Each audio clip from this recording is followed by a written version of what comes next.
The presentation title is Developing Countries Impacting Nature.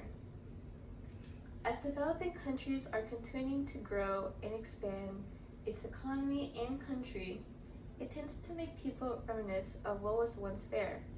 A quote stated by Blanco says, "There should be nothing here I don't remember." This quote symbolizes how people realize what things are changing around the environment as the country grows. As developing countries are continuing to grow, it benefits the population. However, there are also negative consequences on nature and the environment as this happens. As you can see in the picture, in the back, it shows skyscrapers being built and high risers.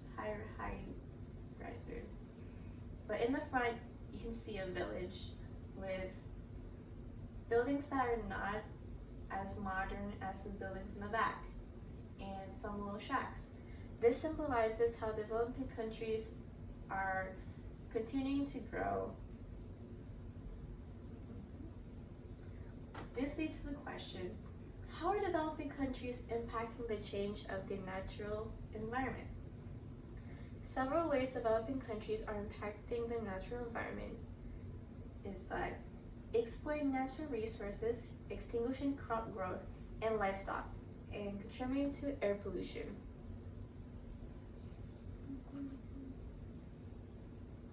As there is an abundance of natural resources in developing countries, those raw materials represent the biggest contributor to state finances. These developing countries generally rely on these natural resources since there is an abundance of them. And these natural resources also generate funds to continue to develop and expand. An example of developing countries using raw materials is Nigeria. Amoju, a economic researcher at National Institute for Legislative and Democratic in Nigeria. He states that Nigeria's oil exploration will continue to be a dominant economic activity. With this information, it implies that since Nigeria is a developing country, Nigeria will continually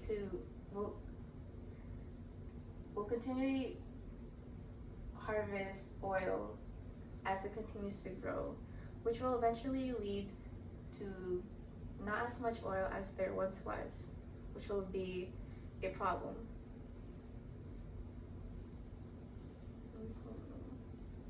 The next way developing countries are impacting nature is by contributing air pollution to the environment and atmosphere.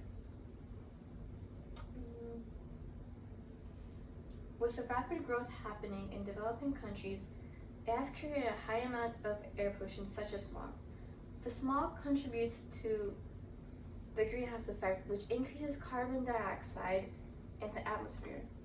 Since developing countries are not as stable as developed countries, developing countries cannot use sustainable sources since it is not as cost efficient for them.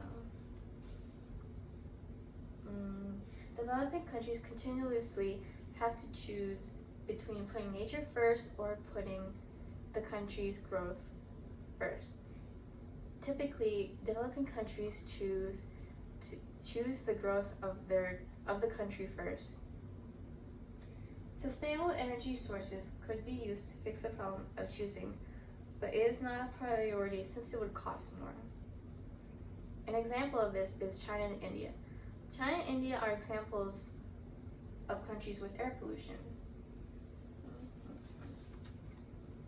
China and India have multiple cities within the top 30 cities with the worst air quality.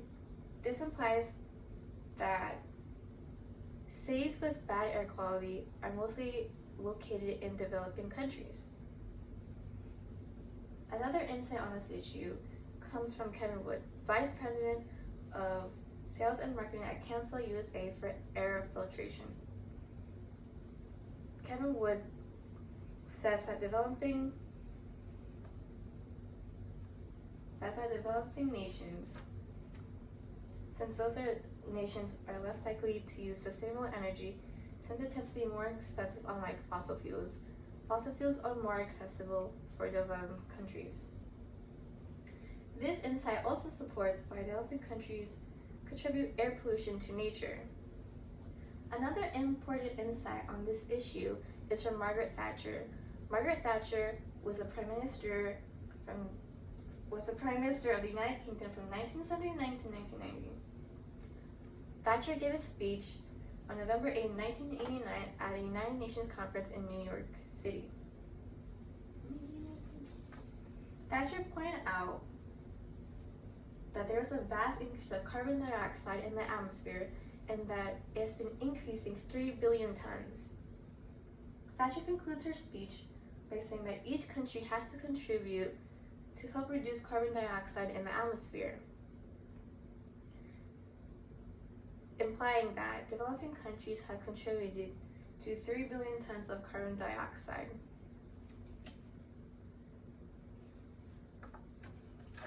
Thatcher also finds a solution to this problem by saying that developing countries should work with developed countries so that both can work together to fight this issue. That is a way of how developing countries are impacting nature. Further on, developing countries impact nature by extinguishing crop growth, livestock, and fisheries. With rapid increase in urbanization of developing countries, this makes a demand for the growing population. With this demand for more food, this leads to intensification of harvesting crops. This causes the soil nutrients to deplete and affects the livestock. And with trees being cut down to provide more space for crops, it reduces oxygen that was available there and harms the habitat that was there.